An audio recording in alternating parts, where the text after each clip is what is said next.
ആകാശവാണി.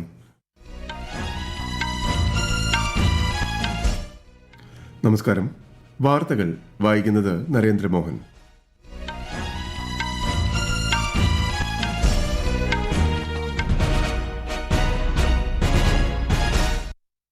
പ്രധാന വാർത്തകൾ. ഇന്ത്യയിലെ ആദ്യ ഹൈഡ്രജൻ ട്രെയിൻ പ്രധാനമന്ത്രി നരേന്ദ്രമോദി ഇന്ന് ഹരിയാനയിൽ ഫ്ളാഗ് ഓഫ് ചെയ്യും. വിവിധ വികസന പദ്ധതികൾക്കും തുടക്കം കുറിക്കും. കേരളത്തിൽ അമൃത് ഭാരത് സ്റ്റേഷൻ പദ്ധതിയിൽ ഉൾപ്പെടുത്തി നവീകരിച്ച 6 റെയിൽവേ സ്റ്റേഷനുകൾ പ്രധാനമന്ത്രി ഓൺലൈനായി ഉദ്ഘാടനം ചെയ്യും. രാജ്യത്തെ സാമൂഹിക സുരക്ഷാ പദ്ധതികളുടെ ആകെ ഗുണഭോക്താക്കൾ 100 കോടി കടന്നതായി കേന്ദ്ര സർക്കാർ. നീറ്റ് UG പുനഃപരീക്ഷാ ഫലം നാഷണൽ ടെസ്റ്റിംഗ് ഏജൻസി പ്രസിദ്ധീകരിച്ചു. യോഗ്യത നേടി 11 ലക്ഷത്തിലധികം വിദ്യാർത്ഥികൾ. രാമായണ മാസാചരണത്തിന് തുടക്കം കുറിച്ച് ഇന്ന് കർക്കടകം 1. കേരളത്തിലെ വീടുകളും ക്ഷേത്രങ്ങളും രാമായണ പാരായണത്താൽ ഭക്തിസാന്ദ്രമാകും. ഇന്ത്യക്കെതിരായ 2ാം ഏകദിനത്തിൽ ഇംഗ്ലണ്ടിന് 4 വിക്കറ്റ് ജയം. വാർത്തകൾ വിശദമായി. പ്രധാനമന്ത്രി നരേന്ദ്രമോദി ഇന്ത്യയിലെ ആദ്യത്തെ ഹൈഡ്രജൻ ട്രെയിൻ ഇന്ന് ഹരിയാനയിലെ ജീന്ദ് റെയിൽവേ സ്റ്റേഷനിൽ ഫ്ളാഗ് ഓഫ് ചെയ്യും. തദ്ദേശീയ സാങ്കേതിക വിദ്യ ഉപയോഗിച്ച് ഇന്ത്യയിൽ തന്നെ പൂർണ്ണമായും രൂപകൽപ്പന ചെയ്ത ട്രെയിനാണ് ഇത്. 12,470 കോടി രൂപയുടെ വികസന പദ്ധതികൾക്കും പ്രധാനമന്ത്രി ഇന്ന് ഹരിയാനയിൽ തുടക്കം കുറിക്കും. തുടർന്ന് ചണ്ഡീഗഡിൽ എത്തുന്ന അദ്ദേഹം 4,700 കോടി രൂപയുടെയും ജലന്ധറിൽ വൈകുന്നേരം 5,470 കോടി രൂപയുടെയും വികസന പദ്ധതികൾക്ക് ഇന്ന് തുടക്കം കുറിക്കും. ജനങ്ങളുടെ ജീവിതത്തിൽ, പ്രത്യേകിച്ച് രാജ്യത്തെ യുവശക്തിയിൽ ഈ പദ്ധതികൾ വലിയ സ്വാധീനം ചെലുത്തുമെന്ന് പ്രധാനമന്ത്രി സമൂഹമാധ്യമ കുറിപ്പിൽ അറിയിച്ചു. കേരളം ഉൾപ്പെടെ 20 സംസ്ഥാനങ്ങളിൽ അമൃത് ഭാരത് സ്റ്റേഷൻ പദ്ധതിയുടെ ഭാഗമായി നവീകരിച്ച 75 റെയിൽവേ സ്റ്റേഷനുകളുടെ ഉദ്ഘാടനവും പ്രധാനമന്ത്രി ഇന്ന് ഓൺലൈനായി നിർവഹിക്കും. അങ്കമാലി, ചാലക്കുടി, തലശ്ശേരി, തിരൂർ, പരപ്പനങ്ങാടി, നിലമ്പൂർ സ്റ്റേഷനുകൾ ഇതിൽ ഉൾപ്പെടുന്നു. പുതുക്കിയ 75 റെയിൽവേ സ്റ്റേഷനുകളിൽ 6 സ്റ്റേഷനുകൾ കേരളത്തിലാണ്. കൂടുതൽ വിവരങ്ങളുമായി തിരുവനന്തപുരത്തു നിന്നും ആകാശവാണി ലേഖകൻ സ്മിതി M. പള്ളുരുത്തി. തിരുവനന്തപുരം ഡിവിഷന് കീഴിലുള്ള ചാലക്കുടി, അങ്കമാലി, പാലക്കാട് ഡിവിഷന് കീഴിലുള്ള തിരൂർ, തലശ്ശേരി, പരപ്പനങ്ങാടി, നിലമ്പൂർ റോഡ് എന്നിവയാണ് പ്രധാനമന്ത്രി ഇന്ന് വീഡിയോ കോൺഫറൻസിംഗിലൂടെ ഉദ്ഘാടനം ചെയ്യുന്ന കേരളത്തിലെ അമൃത് റെയിൽവേ സ്റ്റേഷനുകൾ. പുതുക്കിയ പ്ലാറ്റ്ഫോമുകൾ, ആധുനിക വെയിറ്റിംഗ് ഹാളുകൾ, വിവിധ സേവനങ്ങൾ തുടങ്ങിയവ അമൃത് സ്റ്റേഷനുകളിൽ ലഭ്യമാക്കും. തലശ്ശേരിയിലും അങ്കമാലിയിലും എയർ കണ്ടീഷൻ വെയിറ്റിംഗ് ഹാളുകൾ ലഭ്യമാകും. സംസ്ഥാനത്തെ വിവിധ വിനോദസഞ്ചാര സാംസ്കാരിക കേന്ദ്രങ്ങളിലേക്കുള്ള യാത്ര സുഗമമാക്കുന്ന രീതിയിലാണ് അമൃത് സ്റ്റേഷനുകൾ രൂപകൽപ്പന ചെയ്തിട്ടുള്ളത്. മലപ്പുറം ജില്ലയിലെ അമൃത് ഭാരത് സ്റ്റേഷനുകളുടെ നവീകരണത്തെക്കുറിച്ച് ആകാശവാണി മലപ്പുറം ജില്ലാ പ്രതിനിധി സുരേഷ് ബാബു. തിരൂർ റെയിൽവേ സ്റ്റേഷന്റെ വികസനത്തിനായി 26.55 കോടി രൂപ ചെലവഴിച്ചാണ് നവീകരണം പൂർത്തിയാക്കിയിരിക്കുന്നത്. 3 ലിഫ്റ്റുകളും 2 എസ്കലേറ്ററുകളും ടിക്കറ്റ് കൗണ്ടറിൽ 2 ഓട്ടോമാറ്റിക് വൈൻഡിംഗ് മെഷീനുകളും സജ്ജമാക്കിയിട്ടുണ്ട്. പഴയ മ്യൂറൽ ചിത്രങ്ങൾ മാറ്റി പുതിയവ വരയ്ക്കാനുള്ള നടപടികൾ പുരോഗമിക്കുകയാണ്. നിലമ്പൂർ റെയിൽവേ സ്റ്റേഷനിൽ 16.44 കോടി രൂപ നവീകരണത്തിനായി ചെലവായി. 2ാം പ്രവേശന കവാടം, ആധുനിക ബുക്കിംഗ് ഓഫീസ്, പ്ലാറ്റ്ഫോം, മേൽക്കൂര, പുതിയ സിഗ്നൽ സംവിധാനം എന്നിവ സജ്ജമാക്കി കഴിഞ്ഞു. പരപ്പനങ്ങാടി റെയിൽവേ സ്റ്റേഷനിൽ 14.21 കോടി രൂപ ചെലവഴിച്ചാണ് വികസനം പൂർത്തിയാക്കിയിരിക്കുന്നത്. പ്രവേശന കവാടം മനോഹരമാക്കിയതിനോടൊപ്പം വിശാലമായ പാർക്കിംഗ് സൗകര്യം ഒരുക്കിയിട്ടുണ്ട്. ദാമനും ന്യൂഡൽഹിക്കും ഇടയിലുള്ള ആദ്യത്തെ വാണിജ്യ വിമാന സർവീസിന് തുടക്കമായി. ദാമനിലെ നമോ വിമാനത്താവളത്തിൽ നടന്ന ചടങ്ങിൽ കേന്ദ്ര സിവിൽ വ്യോമയാന മന്ത്രി കിഞ്ചരപ്പു രാംമോഹൻ നായിഡുവും ദാമൻ ദിയു അഡ്മിനിസ്ട്രേറ്റർ പ്രഫുൽ പട്ടേലും സംയുക്തമായി വിമാനം ഫ്ളാഗ് ഓഫ് ചെയ്തു. ടൂറിസം, വ്യാപാരം, നിക്ഷേപം തുടങ്ങിയ മേഖലകൾക്ക് ഈ സർവീസ് ഏറെ പ്രയോജനപ്പെടുമെന്നാണ് വിലയിരുത്തൽ. പ്രധാനമന്ത്രി നരേന്ദ്രമോദി ഖത്തർ അമീർ Sheikh Tamim bin Hamad Al താനിയുമായി telephone സംഭാഷണം നടത്തി. മുൻ അമീർ ഷെയ്ഖ് ഹമദ് ബിൻ ഖലീഫ അൽ താനിയുടെ നിര്യാണത്തിൽ പ്രധാനമന്ത്രി അനുശോചനം അറിയിച്ചു. ഇന്ത്യയോടും ഖത്തറിലെ Indian സമൂഹത്തോടും Sheikh Hamad bin Khalifa അൽ താനി കാണിച്ച സ്നേഹത്തിന് നന്ദി അറിയിച്ച പ്രധാനമന്ത്രി ഇന്ത്യ ഖത്തർ ബന്ധം മെച്ചപ്പെടുത്തുന്നതിനായി അദ്ദേഹം നൽകിയ സംഭാവനകളും സമൂഹമാധ്യമത്തിൽ അനുസ്മരിച്ചു. കേന്ദ്ര ആഭ്യന്തരമന്ത്രി അമിത് ഷാ 3 ദിവസത്തെ സന്ദർശനത്തിനായി ഇന്ന് പശ്ചിമ ബംഗാളിലെത്തും. അതിർത്തി സുരക്ഷ, ഭരണം, ക്രമസമാധാനം, വികസനം എന്നിവയിൽ ഊന്നിയുള്ള വിവിധ പരിപാടികളിൽ അദ്ദേഹം പങ്കെടുക്കും. നാളെ സിലിഗുരിയിലെ ജുമാഗഞ്ച് ബോർഡർ ഔട്ട്പോസ്റ്റ് സന്ദർശിക്കുന്ന ശ്രീ അമിത് ഷാ BSF ഉദ്യോഗസ്ഥരുമായി സംവദിക്കും.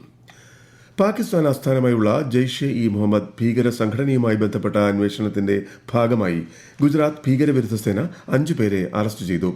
ഖാദിയാൽ ഗ്രാമത്തിൽ നിന്നും പിടികൂടിയ ഇവരിൽ നിന്നും ബോംബ് നിർമ്മാണ വസ്തുക്കളും കണ്ടെടുത്തിട്ടുണ്ട്. നീറ്റ് UG പുനഃപരീക്ഷാ ഫലം നാഷണൽ ടെസ്റ്റിംഗ് ഏജൻസി പ്രസിദ്ധീകരിച്ചു. മെഡിക്കൽ, ഡെന്റൽ, ആയുഷ് അനുബന്ധ കോഴ്സുകളിലേക്കുള്ള പ്രവേശനത്തിന് 11 ലക്ഷത്തിലധികം വിദ്യാർത്ഥികൾ യോഗ്യത നേടി. ഔദ്യോഗിക വെബ്സൈറ്റായ neet.nta.nic.in ഫലം ലഭ്യമാണ്. മൈ ഭാരത് ദേശീയ യുവ വോളണ്ടിയർമാരുടെ സമ്മേളനത്തിന് ഇന്ന് ന്യൂഡൽഹിയിൽ തുടക്കമാകും. നാളെയും മറ്റന്നാളുമായി ചിന്തൻ ശിബിരവും ഉത്തർപ്രദേശിൽ നടക്കും. കേന്ദ്രമന്ത്രി മൻസുഖ് മാണ്ഡവ്യ 2 പരിപാടികളിലും പങ്കെടുക്കും. രാജ്യമെമ്പാടുമുള്ള 15,000-ലേറെ യുവജനങ്ങൾ പങ്കെടുക്കുമെന്ന് മന്ത്രാലയം അറിയിച്ചു. ഈ വാർത്തകൾ ആകാശവാണിയിൽ നിന്ന്. ആകാശവാണി വാർത്തകളും വാർത്താ അധിഷ്ഠിത പരിപാടികളും All India Radio news Thiruvananthapuram YouTube ചാനലിലും All India Radio news Thiruvananthapuram Facebook പേജിലും AIR ന്യൂസ് _തിരുവനന്തപുരം ഇൻസ്റ്റഗ്രാം അക്കൌണ്ടിലും AIR ന്യൂസ് _TVM എക്സ് ഹാൻഡിലും ലഭ്യമാണ്. പാർലമെന്റിന്റെ വർഷകാല സമ്മേളനത്തിന് തിങ്കളാഴ്ച തുടക്കമാകും. കോൺഗ്രസ് പാർലമെന്ററി പാർട്ടി യോഗം ഇന്നലെ ന്യൂഡൽഹിയിൽ ചേർന്നു. അടുത്ത മാസം 13 വരെയാണ് പാർലമെന്റിന്റെ വർഷകാല സമ്മേളനം. ഇന്ത്യ ഫിൻലൻഡ് ഉഭയകക്ഷി ബന്ധം നിർണായക ഘട്ടത്തിലേക്ക് കടക്കുകയാണെന്ന് കേന്ദ്ര വാണിജ്യ വ്യവസായ മന്ത്രി Piyush Goyal. India Finland business round ടേബിളിൽ സംസാരിക്കുകയായിരുന്നു അദ്ദേഹം.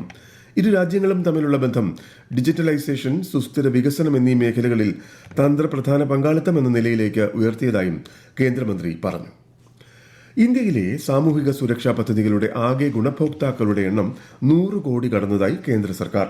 2015-ൽ 19% പേർക്കാണ് പദ്ധതികളുടെ ഗുണം ലഭിച്ചിരുന്നതെങ്കിൽ 2026-ൽ ഇത് 68.4% വർദ്ധിച്ചതായി കേന്ദ്ര തൊഴിൽ മന്ത്രാലയം അറിയിച്ചു. വിശദാംശങ്ങളിലേക്ക്. 100 കോടിയിലധികം പൌരന്മാർ വിവിധ സാമൂഹിക സുരക്ഷാ പദ്ധതികളുടെ പരിധിയിൽ വന്നതായി കേന്ദ്ര തൊഴിൽ മന്ത്രി മൻസുഖ് മാണ്ഡവ്യ സമൂഹമാധ്യമത്തിൽ വ്യക്തമാക്കി. നരേന്ദ്രമോദി സർക്കാരിന്റെ സബ്കാ സാത്ത് സബ്കാ വികാസ് എന്ന ലക്ഷ്യത്തോടുള്ള പ്രതിബദ്ധതയാണ് ഈ നേട്ടത്തിലൂടെ വ്യക്തമാകുന്നതെന്നും അദ്ദേഹം പറഞ്ഞു. ദശലക്ഷക്കണക്കിന് ജനങ്ങൾക്ക് സാമ്പത്തിക ഭദ്രത, ആരോഗ്യ പരിരക്ഷ, ഭക്ഷ്യസഹായം എന്നിവ ഉറപ്പാക്കാൻ ഈ പദ്ധതികൾക്ക് സാധിച്ചതായി കേന്ദ്രമന്ത്രി പറഞ്ഞു. രാജ്യത്തെ ദാരിദ്ര്യം കുറയ്ക്കുന്നതിലും സാധാരണക്കാരുടെ ഉപജീവനമാർഗം മെച്ചപ്പെടുത്തുന്നതിലും പദ്ധതികൾ നിർണായക പങ്കുവഹിച്ചിട്ടുണ്ട്. News desk, Akashvani. രാമായണ മാസാചരണത്തിന് തുടക്കം കുറിച്ച് ഇന്ന് കർക്കടകം 1. രാമായണ പാരായണത്തോടെ കേരളത്തിലെ വീടുകളും ക്ഷേത്രങ്ങളും ഇനി ഭക്തിസാന്ദ്രമാകും. ദുരിതങ്ങൾ നിറഞ്ഞ കർക്കടക മാസത്തിൽ രാമായണം വായിക്കുന്നതിലൂടെ മനസ്സിലും ശരീരത്തിലും ശുദ്ധിയും ഐശ്വര്യവും നിറയുമെന്നാണ് വിശ്വാസം. കർക്കടക മാസം ആരോഗ്യ സംരക്ഷണത്തിനും പ്രത്യേക ശ്രദ്ധ നൽകുന്ന മാസം കൂടിയാണ്. വറുതിയുടെ കർക്കടകം, പഞ്ഞക്കർക്കടകം, കള്ളക്കർക്കടകം എന്നും അറിയപ്പെടുന്നു. തിരുവിതാംകൂർ ദേവസ്വം ബോർഡ് സംഘടിപ്പിക്കുന്ന രാമായണ മാസാചരണത്തിന്റെ ഉദ്ഘാടനം മന്ത്രി കെ മുരളീധരൻ ഇന്ന് തിരുവനന്തപുരത്ത് നിർവഹിക്കും. ഒഡീഷയിലെ പുരിയിൽ ലോക പ്രശസ്തമായ രഥപ്രയാണം ഇന്ന് രാവിലെ പുനരാരംഭിക്കും. ദേവപ്രതിഷ്ഠകൾ രാത്രി മുഴുവൻ അതത് രഥങ്ങളിൽ തന്നെയായിരുന്നു.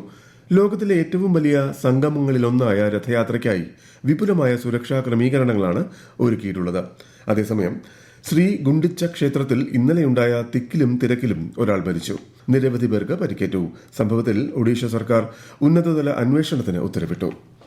ഇന്ത്യക്കെതിരായ 2ാം ഏകദിനത്തിൽ ഇംഗ്ലണ്ടിന് 4 വിക്കറ്റ് ജയം.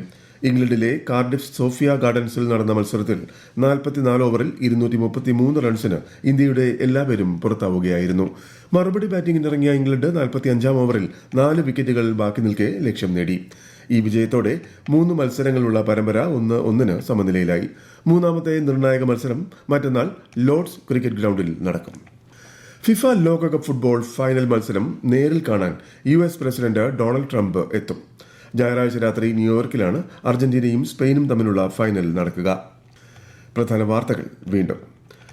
ഇന്ത്യയിലെ ആദ്യ ഹൈഡ്രജൻ ട്രെയിൻ പ്രധാനമന്ത്രി നരേന്ദ്രമോദി ഇന്ന് ഹരിയാനയിൽ ഫ്ളാഗ് ഓഫ് ചെയ്യും. വിവിധ വികസന പദ്ധതികൾക്കും തുടക്കം കുറിക്കും. കേരളത്തിൽ അമൃത് ഭാരത് സ്റ്റേഷൻ പദ്ധതിയിൽ ഉൾപ്പെടുത്തി നവീകരിച്ച 6 റെയിൽവേ സ്റ്റേഷനുകൾ പ്രധാനമന്ത്രി ഓൺലൈനായി ഉദ്ഘാടനം ചെയ്യും. രാജ്യത്തെ സാമൂഹിക സുരക്ഷാ പദ്ധതികളുടെ ആകെ ഗുണഭോക്താക്കൾ 100 കോടി കടന്നതായി കേന്ദ്ര സർക്കാർ. നീറ്റ് UG പുനഃപരീക്ഷാ ഫലം നാഷണൽ ടെസ്റ്റിംഗ് ഏജൻസി പ്രസിദ്ധീകരിച്ചു. യോഗ്യത നേടി 11 ലക്ഷത്തിലധികം വിദ്യാർത്ഥികൾ. രാമായണ മാസാചരണത്തിന് തുടക്കം കുറിച്ച് ഇന്ന് കർക്കടകം 1. കേരളത്തിലെ വീടുകളും ക്ഷേത്രങ്ങളും രാമായണ പാരായണത്താൽ ഭക്തിസാന്ദ്രമാകും. ഇന്ത്യക്കെതിരായ 2ാം ഏകദിനത്തിൽ ഇംഗ്ലണ്ടിന് 4 വിക്കറ്റ് ജയം. വാർത്തകൾ കഴിഞ്ഞു. അടുത്ത വാർത്താ പ്രക്ഷേപണം ഉച്ചയ്ക്ക് 12:30.